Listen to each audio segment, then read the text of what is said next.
Welcome to the Coaching Revealed podcast. In this episode of Coaching Revealed, Institute of Coaching Executive Director Jeff Hull interviews Dr. Haesun Moon, who shares her personal journey as a young scientist studying animal behavior to a leading scholar in solution-focused and dialogic coaching. Her curiosity began when she noticed how coaching, though simple, created profound change, and this led her to explore the microanalysis of face-to-face dialogue, learning how small linguistic shifts reshape a client's perspective. At the heart of her discovery is the Dialogic Orientation Quadrant, DOQ, which maps language across two dimensions, time and preference. Through real-time conversational analysis, Dr. Moon found that 97% of client responses follow the coach's linguistic lead. The questions we ask, whether about the worst thing that happened or how healing began, direct clients into entirely different mental quadrants. Haesun challenges coaches to reflect not only on what they ask, but what their questions do. Coaching should be dialogic, generative, and growth-oriented. Dr. Moon also discusses the course she co-developed with the Institute of Coaching, which helps learners analyze their conversations and identify linguistic habits. And now, our conversation with Haesun Moon. Well, hello, everyone, and welcome to Coaching Revealed, the podcast from the Institute of Coaching.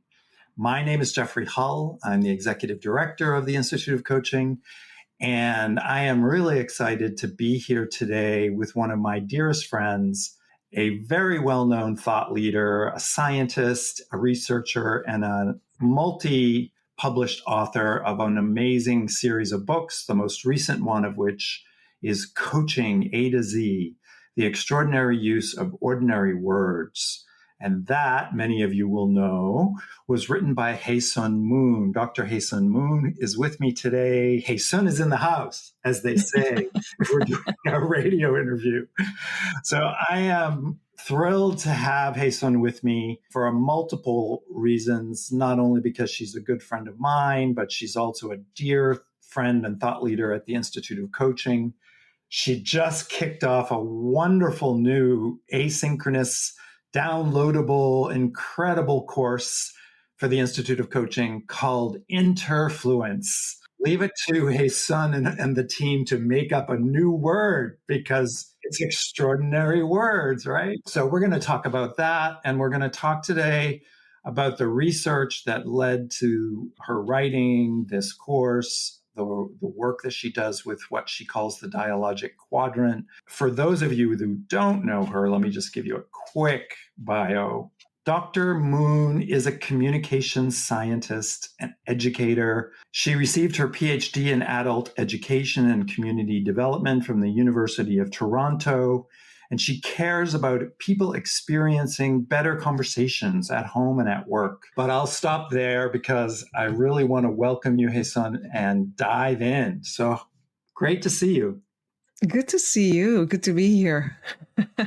I am excited to have this interview. We're doing a series on research and coaching, and it feels really appropriate and timely to include you in the dialogue with us because, as I mentioned, we have this wonderful new course that's just being released to the IOC community, and we'll talk about that.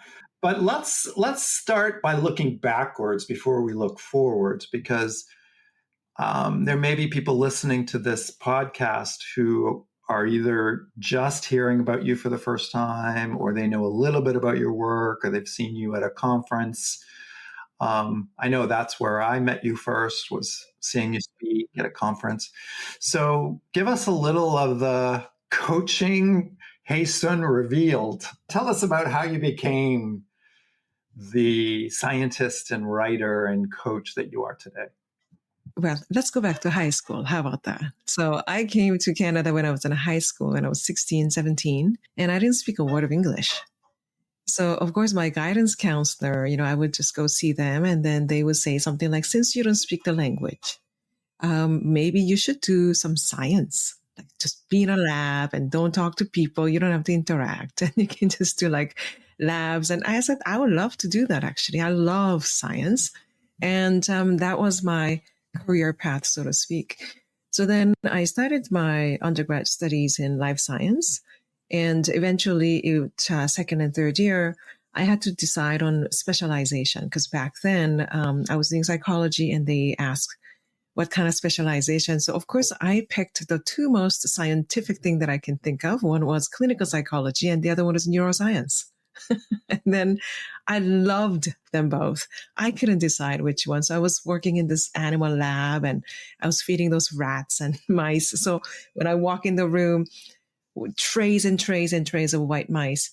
And when I walk in, like, hey, son in the house. For those of you who are listening in and you're like, you have phobia of mice, I'm sorry, but I loved it.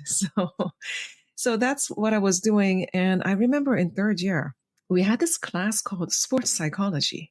And I was like, sports psychology, that's interesting. So I registered for the course. I show up and I thought, all this fluff stuff, because that's the first time I heard the word coaching, other than my tennis coach and all these different people in my life.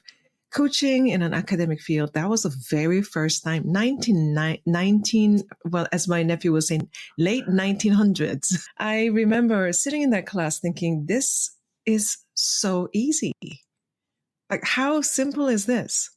And they were talking about coaching, traditional coaching model. So that's when I first met this thing called coaching. But fast forward, 15 years, or maybe I would say about 12 years, I didn't really think about it. But the whole time I was working in behavior therapy, I was working with people with developmental disabilities, and I enrolled myself in graduate school doing adult education just because I wanted to provide better training for my staff. And in that program, I met solution-focused coaching for the first time. So that's the mix of science and this idea of coaching, and how I met coaching also in that class is I walked into a wrong classroom thinking that was something completely different. It ends up being a wrong classroom. And then that's how I met solution-focused coaching. And what really interested me though is the whole idea of how can it be a serious thing when it can be so simple? So then I was in search of research, properly done. And then now at the university, I teach coaching and mentoring course as well as research methods class. So do I care about research? Absolutely. So I think that's the background. I'm curious. I remember, I know that you also wound up evolving into linguistics and communication science. We've talked about that. How did that piece of it become part of your pantheon of education? I realized that coaching and even therapy is often seen as an offshoot of psychology. Right. And even it's called psychotherapy. So it's offshoot of psychology. So then I thought when I was looking at all these different researches, it was about psychology of what happens inside, what happens mentally, what are the cognitive changes, and what are the thought patterns. And those are dominant research that we have. And also the question that I had was, does it work? And I think we've answered that question, Jeff, right? Does it work? Yes, it does. We have so many outcome research. A few outcome research that I love was by Tony Grant. And his research into comparative and all those different ways of looking at it, it really initially interested me so much. And I read everything that they have written. A lot of outcome research encouraging to say, yes, it works. But when I asked this question of, does it work? Yes. How does it work? That didn't have a unified answer at all. It was like, this is how it works. No, this is how it works. And it was kind of like fighting the house again. So it's like, how does it work? This is how it works. This is how it works. And I thought, somebody must know how this works. Come on. Well, the baseline was that if you ask good questions, it works, right? So there is some starting points. And if you ask open-ended questions, it works. You avoid giving advice and you encourage creative responses and people's self-reflection. There were some and continue to be some basic things that have been demonstrated to have impact. The GROW model that a lot of coaches are familiar with. Yes, that's the model that I met in that class in late 1900s. But you then became much more, I don't know if the right word is narrow or deep or targeted, but, as I've worked with you over the years, it has become, it's very clear that you're very focused on the use of language, which is a key component, and then developed what we've worked with together called the Dialogic Quadrant. And how did all that come to? Ready to advance your coaching practice? Join the Institute of Coaching and tap into the world's leading resource for coaching science and professional development. With over 4,000 members across 130 countries, the IOC offers invaluable networking opportunities with an elite global coaching community and innovative learning to broaden your knowledge and keep you at the forefront of coaching best practices. Engage in cutting-edge learning events with world-renowned coaching scholars, from webinars and seminars to discussion groups, research projects, and more. Try any membership free for 30 days. Use promo code IOC Podcast and visit instituteofcoaching.org/join to get started. And I remember it was a conference in Banff. So that probably must have been like 2010. And that's when I already was doing coaching and outcome research and all those things. But at that conference, the keynote speakers were Peter DeYoung, Dr. Peter DeYoung, and also Dr. Jen Bavelas. Jen Bavelas, she specializes in this thing called microanalysis of face-to-face dialogue. I was in that conference. I'm not even kidding. As they were talking about this amazing research, half the room, they had their jaw open. They're like, what? The other half, they were like completely, it's like, this is useless. So I found their presentation absolutely life-changing because Jen Bavelas is somebody, a researcher. She's been like publishing since 1970s. Okay. So she passed a few years ago, but for the first time, they were talking about how it works, but not only that, how we know that that's how it works. That was the first time I heard any researcher speak about, does it work? Yes. How does it work? Here's how. But how do we know that that's how it works? No one really spoke about it until then. So I got so interested in that topic. I started taking courses with them. First time I took it seriously, it's like a 14-week term course. And I was so lost. It's like, okay, I don't get this. Seriously, I consider myself pretty intelligent, but then I just couldn't. It was so detailed. It's like, what am I going to do with my life with this? And I took it 4 times, Jeff. And I really wanted to get it. And finally, as I was studying, I realized that what they talk about is when you listen, it's not what you talk about. It's not what coaches or therapists say so much. It's an isolated study if that's only what you're looking at. We need to look at what that does. Not only what is the coach doing, great, but what does that do? The functional approach to looking at conversations. And one of the examples is when coaches seems to, as you say, ask open questions or ask questions in certain directions, client responds in a certain way. So it's a functional approach. Not only what does coach do, but then what does that do to what the client says next? Mm-hmm. And then what the client says, whatever they say next, then what does the coach do in response to that? So studying the responses in terms of not only formal, what kind of form is it? Is that like open question? Is it this question? Is it formulations? Instead of looking at just as a form, which is isolated, we look at it as functions. What does that do? When we are looking at what does that do, it became very clear when we are listening, for us to respond, we need to listen. So when we're responding to someone, we need to listen first. And as we listen, there's a just massive study on this in microanalysis, but they look at even the listening is an act of co-authoring. The way that I listen is actively co-authoring your narrative next. Whether I respond audibly or visibly, because you are nodding, you're looking, you're taking notes, and all those things that we do visibly, visible utterances, as well as audible utterances like things that we say, ask, or even with that tone, or with that tone. It does something. So then I looked at how does it work? And that became the basis of my entire dissertation. And entire dissertation is on, based on that, how do we know, like our learners are learning anything when we teach them a certain way, especially in the topic of coaching. So when we look at microanalysis, it's pretty simple when you think about it. So when you're listening to somebody, I notice that people talk about something that happened in their past, something that they're struggling with at the moment. They also talk about something that might happen in the future.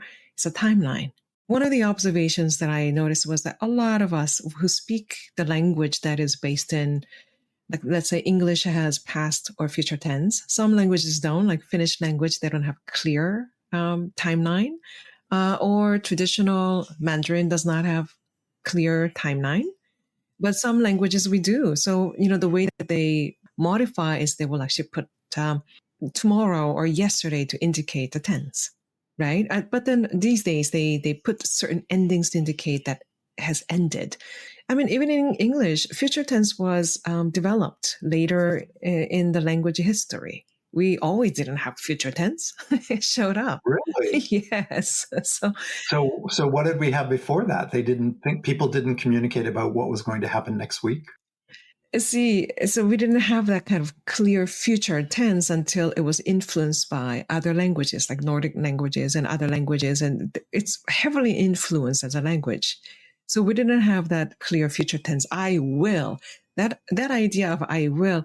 And I wonder sometimes why that might be the case. Is that because we couldn't afford to think about the future? We're so busy with surviving? I don't know.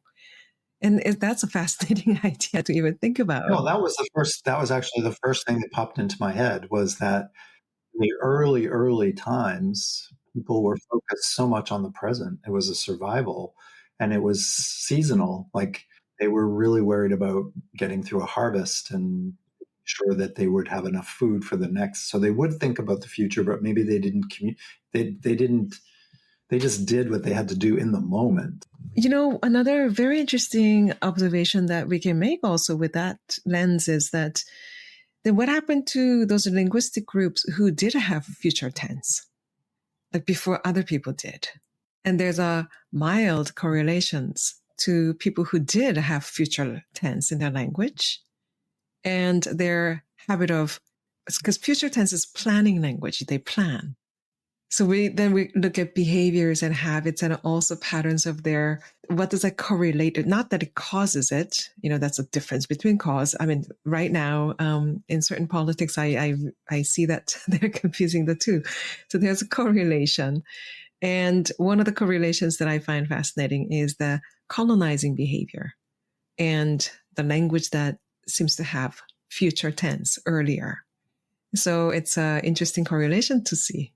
Colonizers' language. Is it because they were able to plan? We don't know. But that's how fascinating it is. Yeah, it's fascinating because what you're pointing to, I think, is a power dynamic. The language functions a certain way. It does something. It creates power when you can propel into the future ahead of others. It's like you're ahead of others. It creates a sense of competition. It creates a sense of being above or below. Hierarchies evolve out of the future planning. Yeah. So all of that.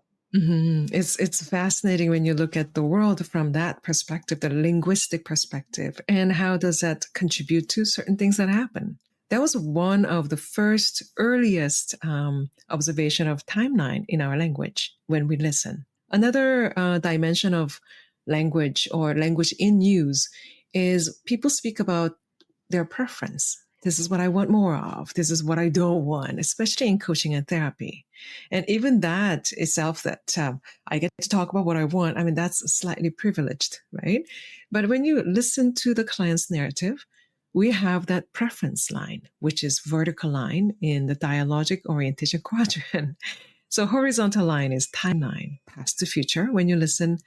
And vertical line is your preference from top to bottom, is something that they say that they want, something, and then something that they say they don't want. It's a vertical line.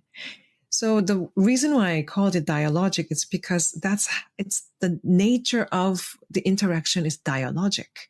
It's not diagnostic or it's not dialectic.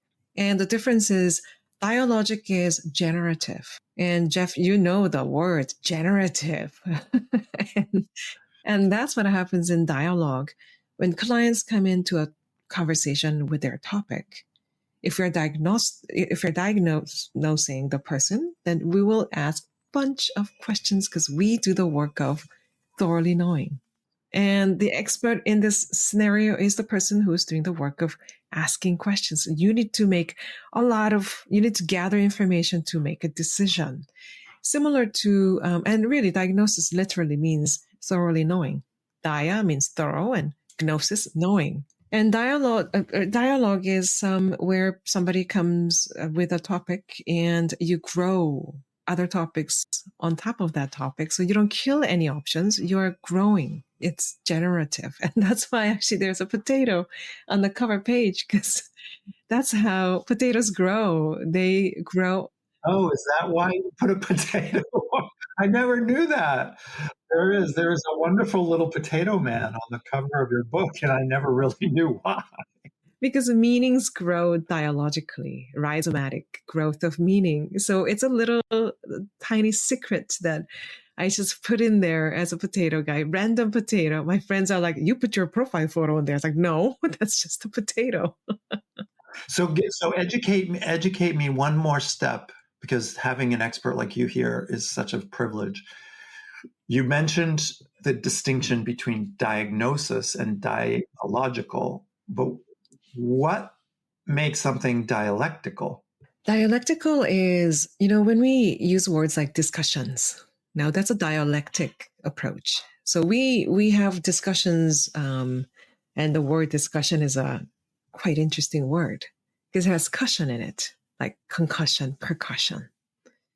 Now, concussion or percussion involves somebody hitting something. Somebody hits their head or instrument. But what are we hitting when we have discussion? In discussions, we bring a topic and we take it apart. We hit it. We break apart. So that's the word cushion. That's what it means. And when we break it apart, so somebody comes up with a big topic, we break it into smaller parts. And then why do we do that? Similar to decision-making in diagnosis, we break apart different things into 5 options, let's say. One big topic, 5 options, so that we can make a decision. Who is the best option to survive? Right. So discussion involves taking apart so that we have smaller parts. And then now we do charts like pros and cons and, which one do we survive, so that we make a decision. The word decide has side ending to it, as in suicide, homicide, genocide, and everything that kills, because that's what it means. Side means to kill. So when we are deciding, we kill all the other options to survive. One best option. Now, that's a problem-solving approach, which is wonderful when you fix a car. Please do that. Don't ask me generative questions if you're fixing my car. I don't care. Just fix it. Right? So that's the difference. When we are becoming dialectic, we're having discussions, and it's useful in some places, but that is not coaching. And that's where the word dialogic comes in handy. And I studied David Bohm and other people who speak about this. I don't have their book here because probably some of my students borrowed it. So it comes from that idea that dialogic, but also the second part of the model is called orientation. That's the function part. And that's also in the subtitle that you read. It's like coaching A to Z, extraordinary use of ordinary words. What does it do? What's the function? What are those words and what does it do? So that's actually in the title. So I do functional analysis of conversations. And when you speak about functions, it's not influence. I don't influence you. You influence me too, because it's response based. I respond to what you say. You respond to what I say. Is that how you came up with the name of the new seminar? So I came up with a word while I was writing the book and also thesis, because there was no word that actually captures that interactional nature of our engagement with people that we speak. That's exactly. When we say social, like, what do we mean by that? Because it's not influence, it's inter. So I was looking at interactional and I was like, this is interfluence. Hello, there's a new word. That's what words continue to do, is they keep getting added to the lexicon, right? I know. So that's how it came up. And that's exactly what we were talking about in that seminar. And we do like live sessions. I can't wait to hear what people ask. But what is happening in that in-between space? And let's take this conversation out of your head and my head and actually have an observation as a scientist and see what is actually happening, not what we think is happening, but what is actually happening in real time. So give us an example, because I know for a fact that one of the ways you created this quadrant and then started using it and teaching it was recording coaching sessions and having them analyzed, right? Talk a little bit about that research process and what you learned. Right. So that research process it involves people watching something real time, not reflection on action, but reflecting in action. So you're in action, whether you are looking at a videotape of yourself, and we're not talking about, oh, here's what I was thinking versus here's what you're saying. Here's what they said. And out of what they said, and we do analyze the client's narrative using the DOQ. So Dialogic Orientation Quadrant has, past to future and want to not wanted sort of dimensions. So when you put it together, the quadrant number 1 on the right, upper right will be prefer future. That's quadrant number 1.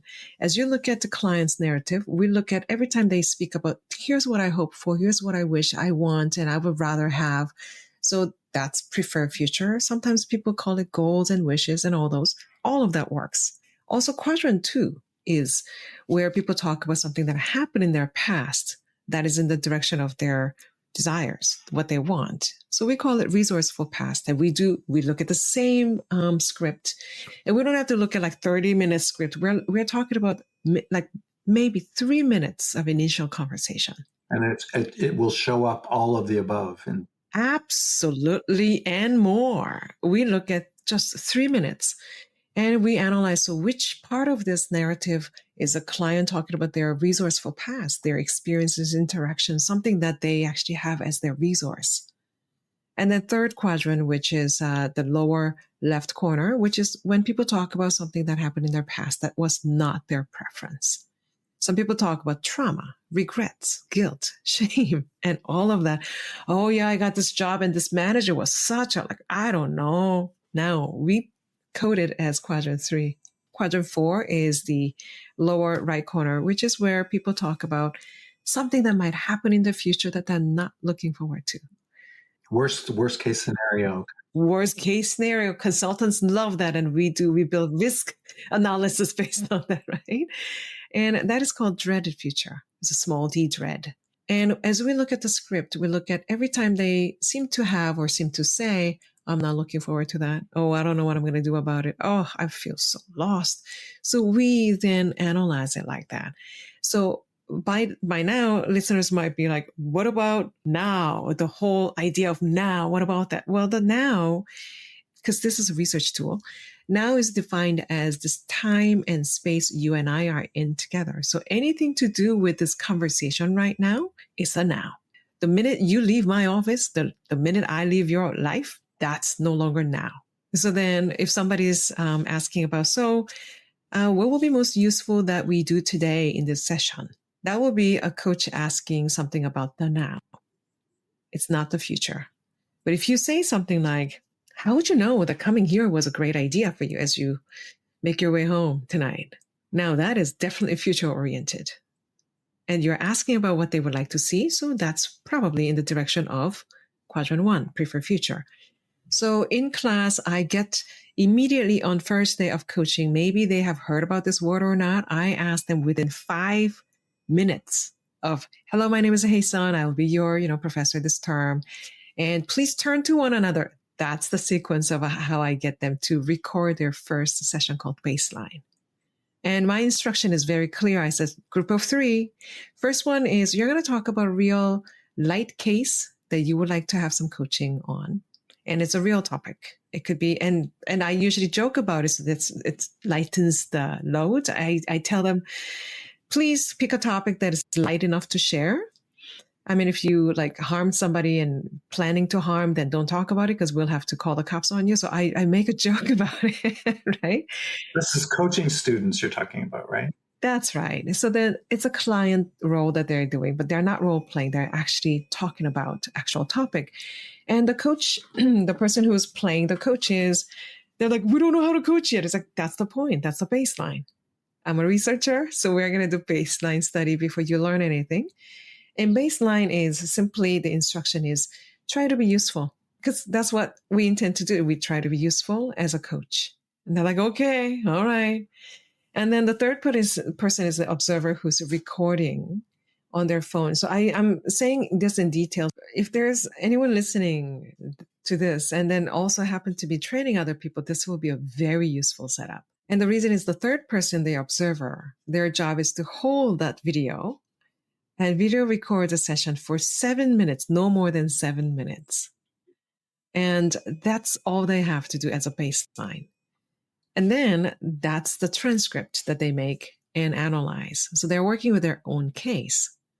And then they will put it into the quadrant, like how the dialogue went and which quadrant they were in. And yeah, so then they will analyze what the client says using the quadrant. And often I get these responses. Some people say, my client gets so negative, like down, like, over the conversation, like the client goes like deep into quadrant 4 and 3. I'm like, it's not because the client is negative. It's like, how are you contributing to that happening? Because you're doing something. Or some of them say, my goodness, my client was talking about like what they want and I completely like missed it. Like I keep on asking, so what's the worst thing right now that you're struggling with? Why am I expanding that area? Because you are doing it. It's the use of what you're saying. You're intervening. Because of you, the client is moving a certain way. And that is proven through Jan Bavelez's study, for example. Every question that we ask, Jeff, we are embedding our presuppositions, or as Harry Corman, who is a Swedish psychiatrist, he calls them, instead of presupposition, he calls them, we have assertions, we assert something. We have assumptions that we assert. How can I help you, for example, has assumptions in those 5 words. What brought you here assumes that something happened that brought you here. Or anything that we say in our question, we embed our assertions in there. Actually, the core, I know you also studied clinical psychology, which I also studied, depth psychology, and one of the primary areas of focus is around transference and understanding as a therapist, a counselor, and even as a coach, that everything you're doing in terms of your words, your language, your tone, your physicality is being projected onto your client. Vice versa. There's transference and countertransference. It's happening whether you like it or not. And the challenge is not to judge it or make it wrong, but to become aware of it, right? And you're kind of talking about the same thing for coaching, like to become aware of how your words are bouncing off another human being and taking them down a particular path. And it's not one thing that's right or one thing that's wrong, but becoming aware of that. Yeah. And when you say transference, that will be one perspective that is looking at this phenomenon from that lens. And we interpret that a certain way. So it's interpretive lens, right? So it's interpretive. Well, I think this is what's happening, transference. So it's kind of like a mentalizing the idea. So maybe because you did this and then, so we are looking at from that perspective in psychology a lot.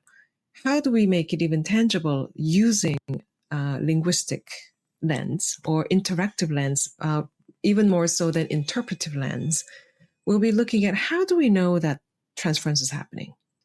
And how we see it is by when you say, well, I started to use as a coach, I introduced the word fear. They were talking about struggles. I just kind of reframed it as fear. And then down a couple utterances, the client now starts to use that word. We call it entrainment.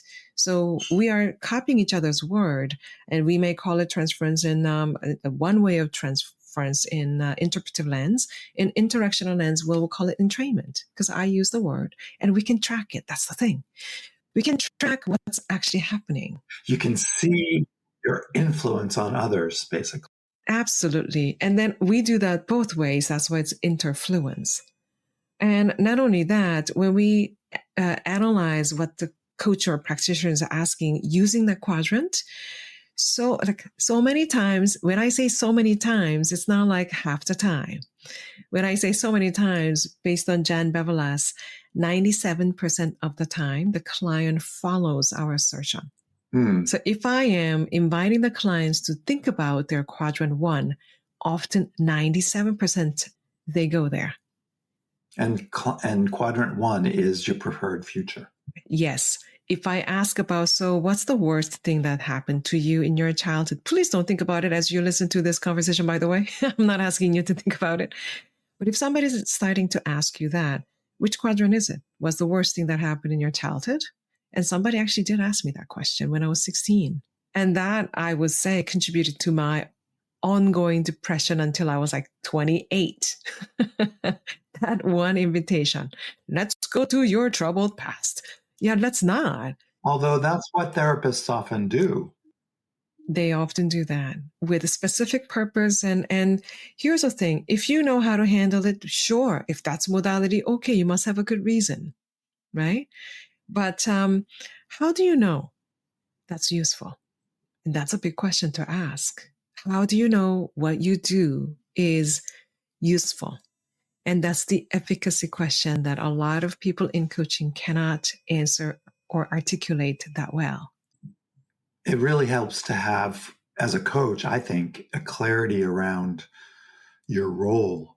And, having been trained as a therapist and working as a therapist, I find that there is a very big distinction between doing work that is healing focused versus work that is future manifestation. They're both very valuable, but they're quite different. And as you speak about that, Jeff, I'm thinking you could be talking to the same client with the same memories and same things, and you could ask them about what hurt you, but also you could ask them about what healed you. How did you overcome? How did you cope with all that? How are you coping with all that? Versus, so, where are you struggling the most? What are you going to do with that information anyway? So, yeah, and I think that's why this idea of looking at interaction and because that's reliable, because we hear it, we see it. And not only the language itself, but in microanalysis, we see a lot of times they look at gestures.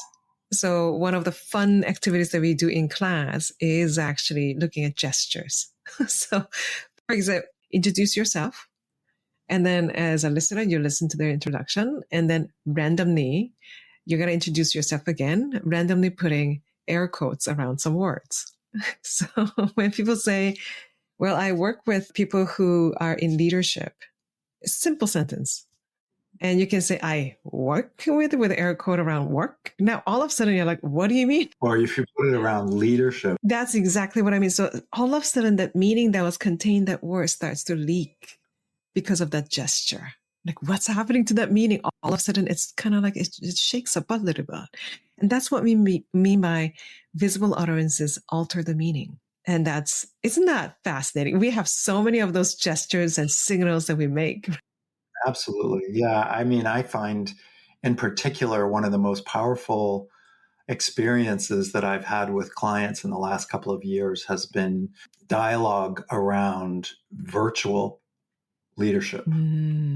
Because it's quite a powerful shift when they're no longer in the room and they have to use their face and their hands, or they're not using any of their hands, or they're not aware of their face because they used to be in the room with people and now they're just on the screen with people. But those micro interactions with your tone in your eyes and then having a opportunity to put your hands into the screen makes you human again, other than just a talking head.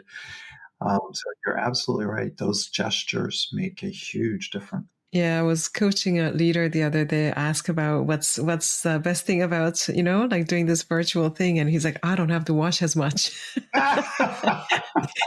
I could talk to you all day. I want to make sure that we spend a couple of minutes before we wrap up with your sharing a little bit about the course, because I think people at the Institute of Coaching, and I know myself, we're very excited that this seminar has been released. It's available. So share a little bit about how you structured the course and what you're hoping people will get out of it? So how I structure the course is very similar to how I structure the graduate course that I teach. And I combined both coaching and research course that I teach. So the reason why I do baseline is because I want people to celebrate their learning. So I tell them, use the baseline, but we don't just study your baseline and tell them how bad you are. But as you learn, we also do another recording later. And then their final assignment is to compare their 2 sessions and find all the signs of your progress. So now knowing what you know, what would you if you were to go back and redo some parts of that baseline, what would you do? So we were really looking at your learning. We're not doing it, normative learning. Like we're not looking at, hey, look at that, Bob is doing better than you. We don't do that. We don't even do so much of competency-based sort of categorizing skill set. We don't do that. We look at you as the baseline of your learning, and we look at you later.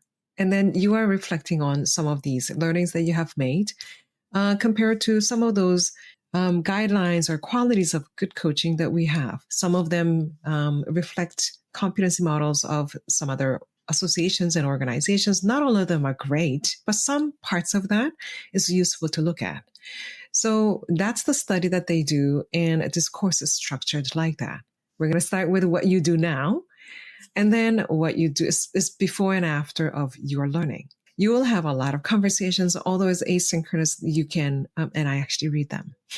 So that's the most exciting part, that I get to read people's work and their responses. And also you can show up to live sessions to ask questions. And that's what I love the most, because I love practice-based questions. Often people say, I tried this, didn't work, what's going on? I love it. Show up and ask so that we can have those conversations. And those office hours are usually where all the learnings happen.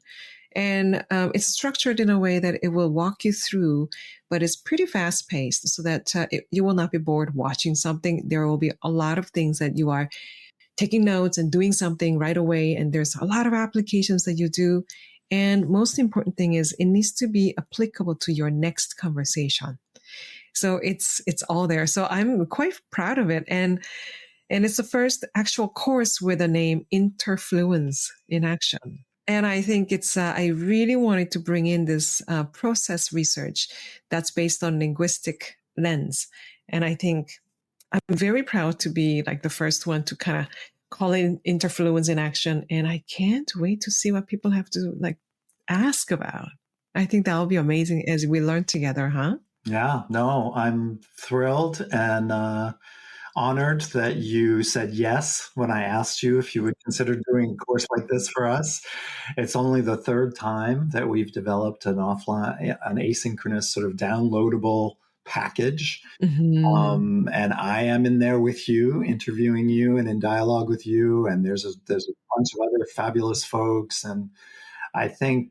we have Ken Gergen, father of social construction. We have Kristen Butterford, who does actually she now works with horses, and she looks at from that lens of dialogic lens. What does it mean with horses? Wow, what do you mean? And we have Pam, and we have other amazing people who are on it talking about this beautiful engagement of people from different lens, right? So yeah, absolutely. Yeah. And I think Marlene Ogawa from South Africa, she's on it too. And she's talking about coaching and communities and social change. And it's incredible.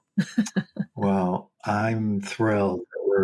It was a dream when we first met that we would do some live work together. And then that's evolved to this opportunity to create a course that everyone that's a part of the community, and hopefully even the larger coaching community, can participate in, and opportunity to also just reflect. It's in real time for you, but it's also reflective.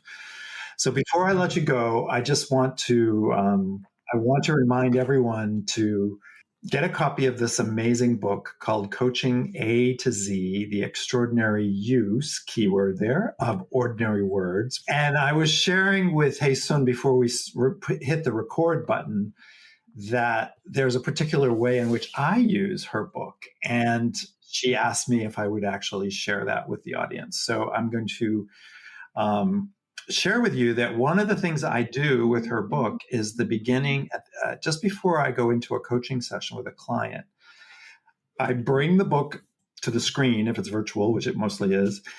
I look at the book, I get present, I take a deep breath, and then I just open it to a page. And invariably, one of the letters pops out at me. And it's, in this case, I just opened it and it said question. And then I read what it says underneath: see what's useful and necessary for the other to navigate toward their preferred destination. And then I go into the session with the energy of that word. And it's a profound exercise. So I want to thank you for creating this book, creating these opportunities to just really kind of expand the way that we interact with our clients. I know it's had that kind of impact on me. And Jeff, thank you so much for sharing that story with me and now with the audience, because I specifically asked you to share it because that's exactly how the book is designed, for you to use it in the way that it works. So I think of my book as kind of like a cardboard. You can make anything with a cardboard box, right? And then use it, do it, build it, and then please share how you're using it. And I was at a conference last week, and one of the educators actually came up to me and she said, before I meet with a student, I open up to the letter that starts there. It's the same letter as their first name or last name. So I have two choices. And then I just look at both and it's like, okay, which one do I resonate with? And I read one quick. And they said they use one of the questions in the reflection guide with that student. And it keeps the session interesting for them too. So I'm like, what an amazing idea. So every time I hear the use case, I learn something that I can now use in my practice too. So Jeff, I'm going to actually use that in my practice. That's why we write books, is hopefully that they become something that is intellectually stimulating, inspiring, and also practical. Well, listen, I know that you are on the road and getting home. And so I want to thank you for taking the time to be in dialogue with us. We are privileged at the IOC to have you as one of our key thought leaders. And I'm privileged to have you as one of my dear friends. So it's so cool to always engage. And I look forward to the next opportunity. And I want to tell everyone that we are going to continue doing these interviews with researchers in the coaching space. And we are also going to start a new series with professional fellows, the most senior leadership coaches and healthcare coaches and wellness coaches around the world. Truly a global journey to find the best of the best to be in dialogue with. I'm not sure which dialogic quadrant we'll end up in, but we will have a great time. And I hope that we will see you there. And thank you for taking the time to be with us today. And I wish you all the best. Thank you, everyone. Bye for now. Thank you for listening to this episode of Coaching Revealed, brought to you by the Institute of Coaching. You can learn more about the Institute on our website at instituteofcoaching.org. You can stay up to date with new episodes of our podcast by liking and following Coaching Revealed. You can also find us on social media on LinkedIn, Instagram, and X with the handle Institute of Coaching. We also love hearing from our guests, so please reach out to us with thoughts you have on this episode and any questions you have about coaching. Until next time, this is Emily Tarani with Coaching Revealed.